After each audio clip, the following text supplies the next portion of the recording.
Assalamualaikum warahmatullahi wabarakatuh. Selamat sore Bapak Ibu. Pertemuan kali ini saya akan membahas sedikit tentang komitmen mutu ya. Ini sudah masuk ke jurnal keberapa. Eh, Kenapa saya perlu membahas arti sebuah komitmen mutu? Karena ini berkenaan dengan fungsi seorang ASN, fungsi sebuah negara lebih tepatnya kalau lebih lebar lagi ya. Kenapa seperti itu? Karena eh, sebuah pemerintahan yang baik dan bersih memang perlu kita terapkan. Saat ini banyak sekali komplain-komplain yang ada dari masyarakat, keluhan-keluhan dari masyarakat menunjukkan bahwa memang kualitas dari pelayanan publik itu masih kurang efisien. Saya akan membagikan sebuah slide yang mungkin kita bisa pelajari bersama ya.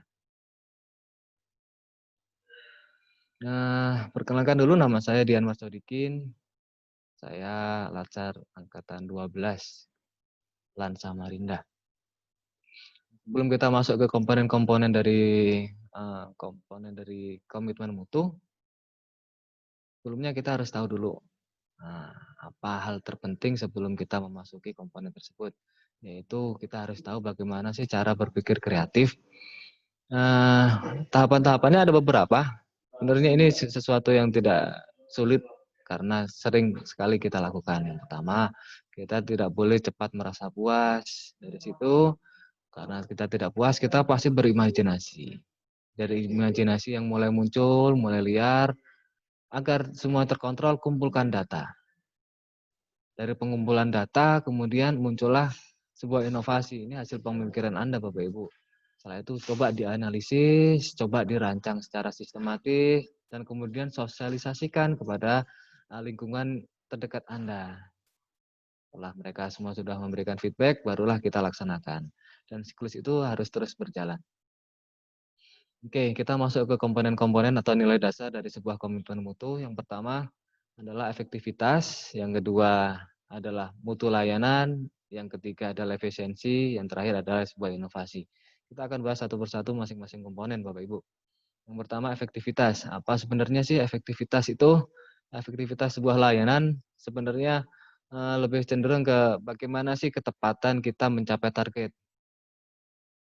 Ketepatan dari segi apa? Yang jelas yang bisa kita lihat adalah durasi. Berarti ini masalah dengan waktu ya.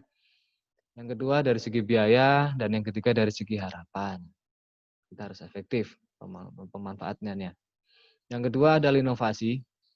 Sebenarnya inovasi ini adalah hal yang lebih tinggi dari sebuah kreativitas. Dalam sebuah inovasi, kita dituntut untuk bekerja atau berpikir kreatif yang harus menghasilkan sebuah hal yang positif. Nah, jadi seorang aparatur negara, seorang ASN harus mampu mengembangkan sesuatu menjadi berbeda dan baru yang harus menghasilkan sebuah impact yang positif.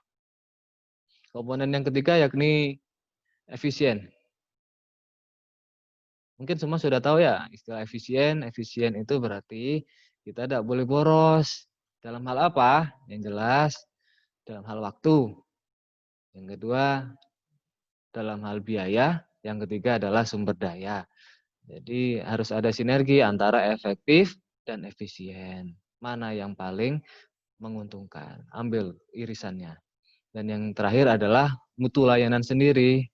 Seorang aparatur harus bekerja secara optimal dan bekerja dengan hati istilahnya ya.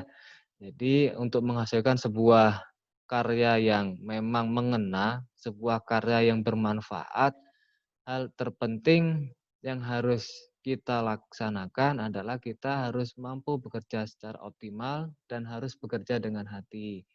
Ketika kita sudah melibatkan hati, otomatis kita akan berusaha agar hasil yang kita capai bisa maksimal.